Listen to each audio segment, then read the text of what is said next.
림프절염 치료 사실을 알리지 않은 게 그 정도 수준에 해당한다고 볼 수 있을까요? 저는 아니라고 생각합니다.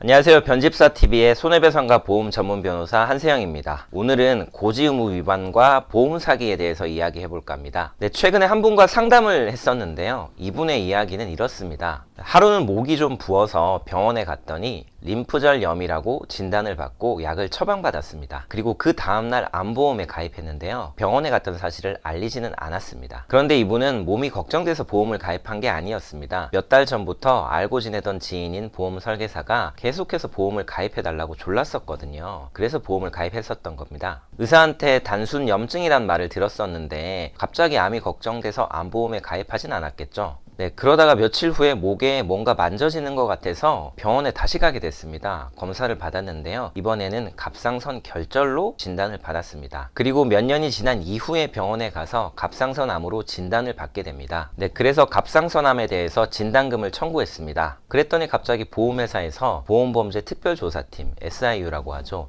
이 SIU 소속의 직원이 찾아왔습니다. 그리고 하는 말이 당신이 고지의무를 위반해서 보험을 가입했고 그리고 보험금 청구를 했으니까 이것은 보험 사기에 해당하고 만약에 보험금 포기 각서에 사인을 하지 않으면 경찰서에 진정을 넣어서 경찰 조사를 받게 하겠다고 했습니다. 네, 저는 이분이 만약에 고지의무를 위반한 경우에 해당한다고 하더라도 보험금은 다 지급받을 수 있는 경우라고 생각합니다. 하지만 오늘 할 이야기는 이 이야기가 아니니까 이분이 고지의무를 위반했다고 가정하고 보험 사기까지 성립할 것인지에 대해서 얘기해 보도록 하겠습니다.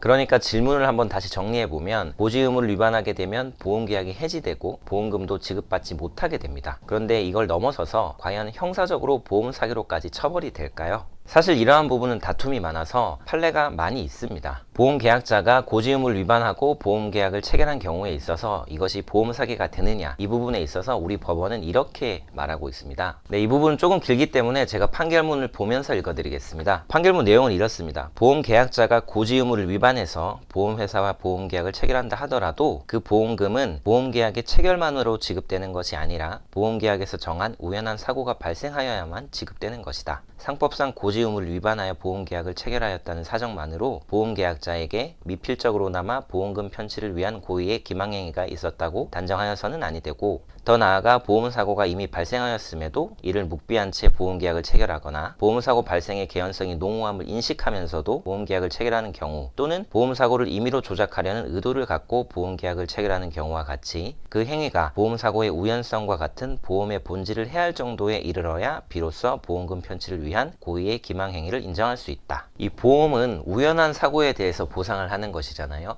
그러니까 고지의무를 위반해서 보험 사기가 인정되려면 암으로 이미 진단을 받고 이걸 알리지 않은 채 암보험에 가입해서 보험금을 받으려고 하는 정도가 돼야, 보험의 우연성이라는 이런 본질을 침해할 정도가 돼야 보험 사기가 된다는 것입니다. 네, 오늘 소개한 사연으로 돌아가 보면 저는 이분 같은 경우에는 절대로 보험 사기로 처벌받지 않을 것이라고 생각합니다. 이분이 한 행동 중에 보험 사고의 우연성을 해칠 정도의 행위가 있었나요? 림프절염 치료 사실을 알리지 않은 게 그 정도 수준의 해당한다고 볼 수 있을까요? 저는 아니라고 생각합니다. 여러분, 보험사로부터 당신 고지의무를 위반했으니 경찰서에 진정을 하겠다, 이런 요구를 받으면 겁내지 마시고요. 과연 정말 내가 고지의무를 위반한 것이 맞는지, 그리고 위반했다고 하더라도 보험 사기로 처벌될 수준인지 차분히 한번 생각해 보십시오. 그리고 혼자 고민하는 것이 어렵다면 저 같은 보험 전문 변호사를 찾아가서 꼭 상담을 받아보십시오. 보험사 직원의 말에 덜컥 겁이 나서 서류에 사인을 해버리고 나면 보험금을 지급받게 되지 못할 수도 있습니다. 네, 오늘은 저와 상담했던 분이 보험사 SIU 직원과 만난 이후에 너무 불안해 하셨던 모습이 기억나서 이 영상을 제작하게 되었습니다. 오늘 보셨던 영상이 여러분에게 도움이 되셨다면 구독과 좋아요 부탁드리겠습니다.